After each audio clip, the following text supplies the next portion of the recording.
दोस्तों, जैसा कि आप जानते हो कि अभी-अभी पश्चिम बंगाल के चुनाव संपन्न हुए हैं और उसमें बीजेपी ने इतिहास में पहली बार पश्चिम बंगाल में पूर्ण बहुमत पाया है। तो क्या आप जानते हैं कि टीएमसी की इतनी बुरी हार क्यों हुई? चलिए मैं बताता हूँ कुछ फटाफट कुछ पॉइंटों में।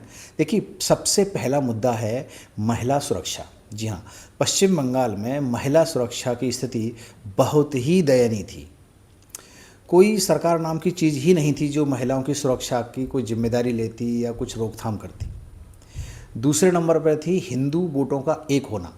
दोस्तों, ममता बनर्जी हमेशा ही उनका झुकाव मुस्लिम वोटरों की तरफ रहा था, तो उनको लगता था कि मुझे सिर्फ मुस्लिम वोट ही जिता देंगे, तो वो एक बहुत बड़ा फैक्टर रहा इसमें। इस बार हिंदू वोट एक हो गए पूरी तरह से।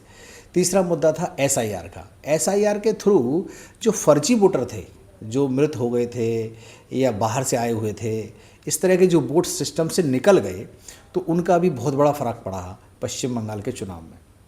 चौथा मुद्दा था भयमुक्त चुनाव हुआ। इस बार चुनाव आयोग ने जो एक्स्ट्रा फोर्सेस की तैनाती की थी, उससे क्या हुआ कि जो वोटर थे वो बिना डरे हुए वोट डालने निकले और इतिहास में सबसे ज़्यादा इस बार वोटिंग हुई, 93% वोट। जो विपक्षी वोट थे, जो कभी डालने निकलते नहीं थे वोट के लिए, वो भी इस बार वोट डालने निकले।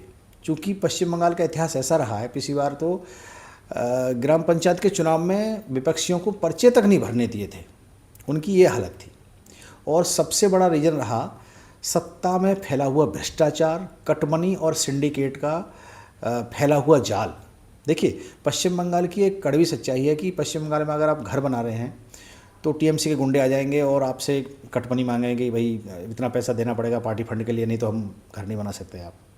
तो ऐसे बहुत से केसेस थे। तो उस वो एक बहुत बड़ा रीज़न रहा। और वहाँ फैलती हुई बेरोजगारी, कोई नई फैक्ट्री ना चालू होना, ये बहुत बड़े रीज़न रहे इस तरह के। और सबसे बड़ा रीज़न था ममता बनर्जी का अहंकार। उन्हें लगता था कि बीजेपी देश में कहीं भी जीत सकती है, लेकिन पश्चिम बंगाल में नहीं जीत सकती, मेरे से वो नहीं जीत सकती है, उन्हें ऐसा लगता था। लेकिन जनता का जब मूड होता है तो वो कुछ भी कर सकती है दोस्तों, और अति के बाद क्षति होना निश्चित है। धन्यवाद।